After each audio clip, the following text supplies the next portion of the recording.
अगर आप कोई ऐसे जन हैं जिनकी स्किन पर छोटे-छोटे दाने हो गए हैं, यानी वो स्किन के अंदर होते हैं, ना तो वो बाहर निकल रहे हैं, ना ही वो पिंपल बन रहे हैं, लेकिन वो आपकी स्किन को काफ़ी ज़्यादा रफ़ दिखाते हैं, आपका जो स्किन टेक्सचर है वो काफ़ी ज़्यादा रफ़ नज़र आता है।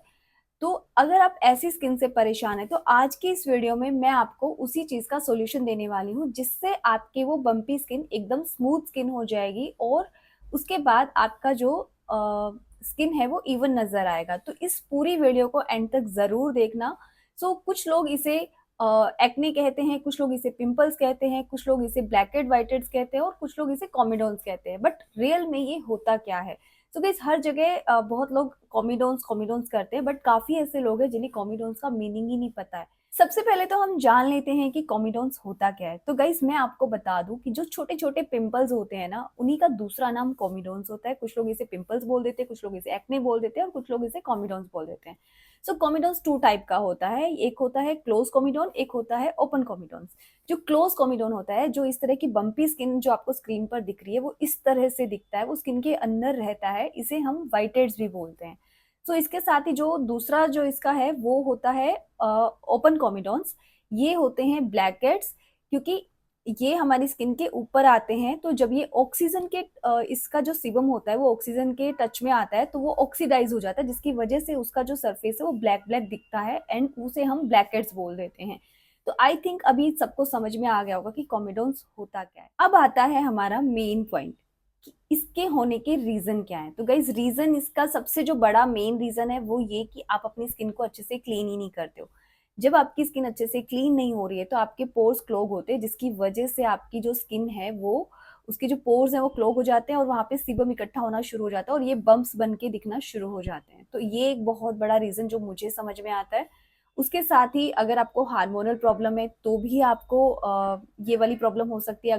इसके साथ अगर आपने कोई दवाई ली है, उसका साइड इफ़ेक्ट्स भी हो सकता है, जिसकी वजह से आपकी जो स्किन पर काफ़ी सारे छोटे-छोटे दाने नज़र आना शुरू हो जाते हैं। इसके और भी बहुत सारे रीज़न हैं, जैसे कि आपने अपना पिल्लो अच्छे से क्लीन नहीं किया है या फिर आपने अपने फ़ोन की स्क्रीन अच्छे से क्लीन नहीं की है। उसके साथ ही आप पानी अच्छे से नहीं पी रहे हो, जिससे बॉडी में अगर आपको बहुत ज़्यादा हीट हो गई है, तो भी आपको इस तरह की प्रॉब्लम आपके फेस पर दिखना शुरू हो जाएगी। या फिर आपका पेट अच्छे से साफ़ नहीं हो रहा है, तो भी आपको आपके फेस पर इस तरह के छोटे-छोटे दाने नज़र आना शुरू हो जाएँगे। या फिर आपकी बॉडी में बहुत ज़्यादा हीट है, उसकी वजह से भी आपको इस तरह की चीज़ें हो सकती। गाइज़ यहाँ आपको रीज़न्स तो पता चल गए हैं कि कॉमिडोन्स होने के रीज़न क्या है। अब हम बात करते हैं सॉल्यूशन की और हमें क्या चीज़ें फ़ॉलो करनी है जिससे हमारे ये जो प्रॉब्लम है वो बिल्कुल ठीक हो जाए। तो गाइज़ आज की इस वीडियो में जो भी चीज़ें मैं आपको बताने वाली हूँ, उसे आपको 1 मंथ तक कंपल्सरी फ़ॉलो करना है।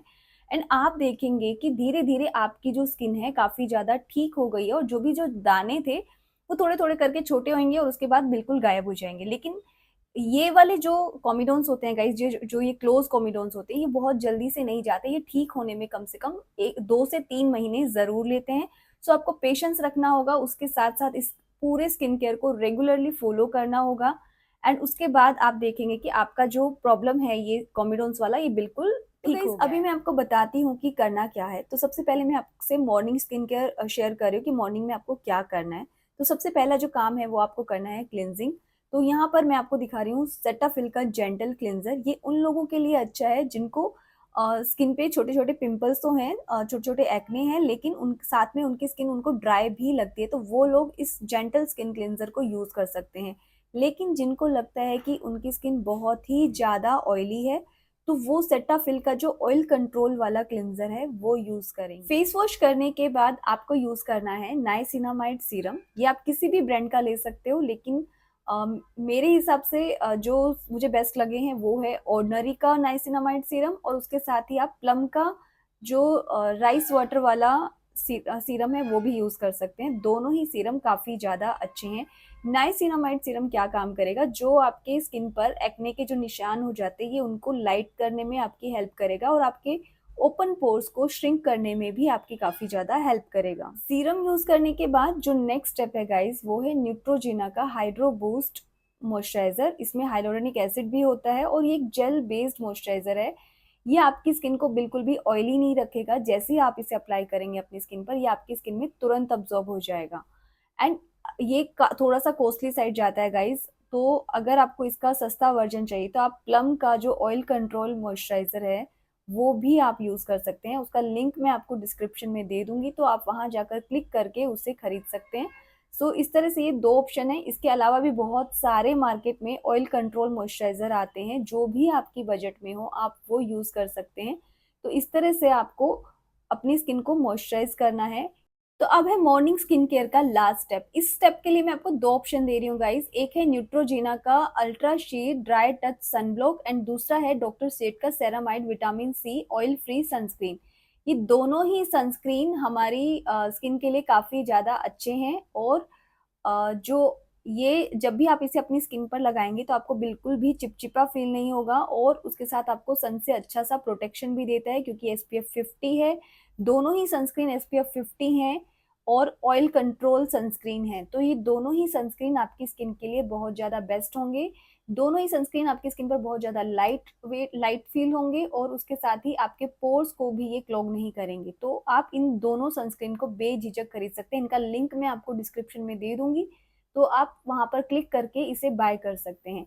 तो गाइज ये था हमारा मॉर्निंग का स्किन केयर। अब हम बात करते हैं कि नाइट में हमें क्या स्किन केयर फॉलो करना है। तो अब हम बात करते हैं नाइट क्लिनजिंग की। नाइट क्लिनजिंग में जो सबसे मेन और इम्पोर्टेंट चीज आपको ध्यान रखनी है वो है डबल क्लिनजिंग।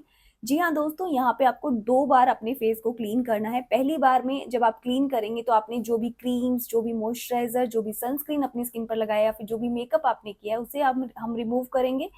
उसके बाद जो भी हमारी पोर्स के अंदर गंदगी है, जो भी मेकअप चला गया है या फिर क्रीम चली गई है, उसको हम निकालेंगे। तो इससे डबल क्लिनजिंग बहुत ज्यादा इंपॉर्टेंट है।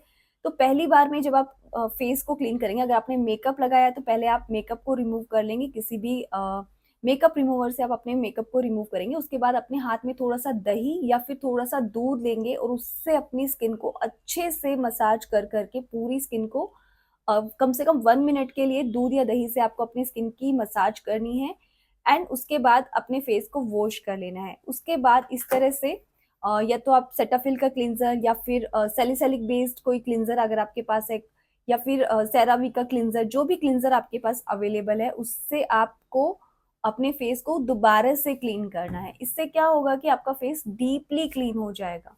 तो ये जो स्टेप है ये आपको बिल्कुल भी स्किप नहीं करना है। चाहे आप कितने भी थके हों, आपको ये स्टेप फॉलो करना ही करना है। अब आते हैं हम हमारे सेकंड स्टेप की तरफ। सेकंड स्टेप भी है, वो भी बहुत ज्यादा इंपॉर्टेंट है गाइस। वो है ये salicylic acid serum. So guys, जो भी आपके जो भी दाने हैं आपको सिर्फ उसी जगह पर इसे लगाना है। यानी जहां जहां आपको लग रहा है कि ओपन पोर्स है या फिर व्हाइट हेयर्स, ब्लैक हेयर्स बहुत ज्यादा हैं, उस जगह पे आपको लगाना है सैलिसिलिक एसिड सीरम। ये है मिनिमलिस्ट का सैलिसिलिक एसिड सीरम। इसका लिंक भी मैं आपको डिस्क्रिप्शन में दे दूंगी, आप वहां जाकर इसे खरीद सकते हैं। एंड ये बहुत ज्यादा इफेक्टिव है, इसे भी आपको बिल्कुल भी स्किप नहीं करना है अगर आप चाहते हैं कि आपकी स्किन बहुत जल्दी ठीक हो जाए। सो गाइज, अब हम बात करते हैं हमारे नेक्स्ट स्टेप की तरफ। नेक्स्ट स्टेप जो है वो है मॉइस्चराइजर। सो जब भी आप सैलिसिलिक एसिड सीरम को लगाएंगे तो इसे बहुत कम क्वांटिटी में आपको लगाना है, एंड उसके बाद आपको मॉइस्चराइजर कंपल्सरी लगाना है। सो जो भी ऑयल कंट्रोल मॉइस्चराइजर आपके पास हो आप वो भी यूज कर सकते हैं। अगर आप कोई खरीदना चाहते हैं तो आप न्यूट्रोजीना का हाइड्रो बूस्ट भी खरीद सकते हैं, या फिर आप प्लम का जो ऑयल कंट्रोल मॉइस्चराइजर है वो भी खरीद सकते हैं, या फिर इसके साथ एक और वेनुशिया का एक ऑयल कंट्रोल मॉइस्चराइजर आता है, आप वो भी यूज कर सकते हैं। इस तरह से आपको अपनी स्किन को अच्छे से मॉइस्चराइज करना है। इसके साथ ही आपको एक और स्टेप करना है गाइस, वो आपको वीकली बेसिस पे करना है। वो है अपने फेस को स्टीम देना। सो वीक में 1 टाइम आपको अपने फेस को अच्छे से स्टीम देना है। स्टीम देने के बाद माइल्ड कोई स्क्रब करना है। स्क्रब बहुत ज्यादा हार्श नहीं करना है, बहुत ही हल्के हाथों से स्क्रब करना है, ताकि आपकी स्किन पर जो डेड स्किन आई हुई है वो धीरे धीरे रिमूव हो जाए। एंड उसके बाद आपको कोई भी टोनर लगाना है। अगर आपके पास टोनर नहीं है तो आप आइसिंग कर सकते हैं। एंड उसके बाद कोई भी मुल्तानी मिट्टी या कोई भी ऑयल कंट्रोल फेस पैक, नीम फेस पैक आप यूज कर सकते हैं। तो ये जो पूरा प्रोसेस है ये आपको वीक में एक बार करना है। तो इस तरह से अगर आप अपनी स्किन का ध्यान रखोगे तो आपकी स्किन बहुत जल्दी ठीक हो जाएगी। एंड इसके साथ ही आपको प्रॉपर स्लीप लेनी है, खाना हेल्दी खाना है, एंड कोशिश कीजिए कि आपका पेट हर रोज अच्छे से साफ हो ताकि आगे आपको ये वाली प्रॉब्लम ना हो। So that's it guys. I hope आप लोगों को मेरी ये वीडियो हेल्पफुल लगेगी, और अगर आपको मेरी ये वीडियो हेल्पफुल लगे तो मेरी वीडियो को लाइक कीजिए, चैनल को सब्सक्राइब करना बिल्कुल नहीं भूलना, और अपने दोस्तों के साथ इसे ज़रूर शेयर करना। मिलते हैं अभी अपनी नेक्स्ट वीडियो में कुछ ऐसे ही नए टिप्स एंड ट्रिक्स के साथ। तब तक के लिए बाय गाइस, थैंक यू।